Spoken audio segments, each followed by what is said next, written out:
Hello నమస్తే అస్సలాముఅలైకుం welcome to cooks mom kitchen.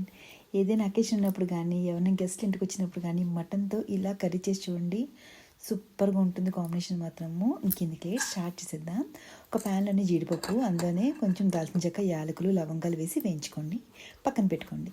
తర్వాత కుక్కర్ పెట్టుకొని అందులో ఆయిల్ వేసుకొని బిర్యానీ ఆకు, ఒక పెద్ద యాలకు, దాల్చిన చెక్క వేసి వేయించుకొని తర్వాత సన్నగా స్లైస్ చేసిన ఆనియన్స్, చీలిన పచ్చిమిర్చి కూడా వేసుకొని వేయించుకోవాలి. ఇందులోనే కొంచెం సాల్ట్ యాడ్ చేసుకుంటే మీకు తొందరగా ఆనియన్స్ కూడా వేగిపోతాయి.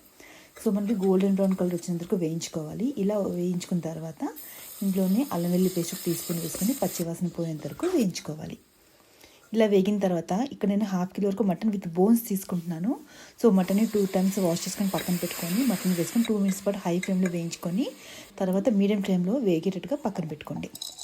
తర్వాత ఇది వేగేలోపు మనం ఇక్కడ ఆల్రెడీ వేయించి పెట్టుకున్నాం కదా జీడిపప్పు అండ్ గరం మసాలా, సో దీన్ని బరగ్గా వేయించుకోండి. ఇలా వేయించుకున్న తర్వాత ఇందులోనే 2 మీడియం సైజ్ టమాటాలను కట్ చేసుకొని యాడ్ చేసుకోండి.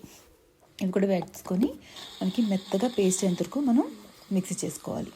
చూడండి మెత్తగా పేస్ట్ అయింది కదా, దీనికి పక్కన పెట్టుకుందాము. ఇక్కడ మటన్ చూసారా మనకి ఆయిల్ అనేది పైన తేలుతుంది కదా, ఇంతవరకు మనం వేయించుకోవాలి. అప్పుడే మనకి టేస్ట్ చాలా బాగుంటుంది. ఇందులోనే కారము అండ్ వేయించిన ధనియా జీలకర్ర పొడి యాడ్ చేసుకోండి. నాకు ఇక్కడ వీడియో క్లిప్ మిస్ అయింది, అందుకని మీకు చూపిస్తున్నాను. సో తర్వాత ఇవంతా వేగిన తర్వాత మనం పేస్ట్ చేసి పెట్టుకున్న టమాటో జీడిపప్పు పేస్ట్ కూడా వేసుకొని లో ఫ్లేమ్లోని ఆయిల్ పైకి తేలేంత వరకు వేయించుకోవాలి.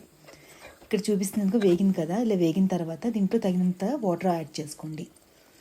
వాటర్ యాడ్ చేసుకున్న తర్వాత ఒకసారి బాగా మిక్స్ చేసుకొని మీకు ఉప్పు కారం ఏమైనా సరిపోయలేదు ఒకసారి చెక్ చేసుకోండి. ఏమైనా తక్కువైతే ఇదే స్టేజ్లో యాడ్ చేసుకోండి.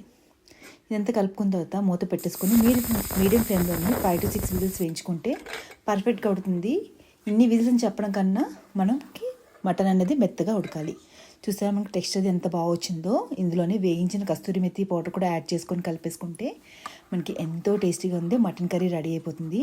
ఇది పూరి, పుల్కా, చపాతీ, రైస్ ఎందులోకైనా పర్ఫెక్ట్ కాంబినేషన్. ఎలా అనిపించిందండి video? Thank you for watching.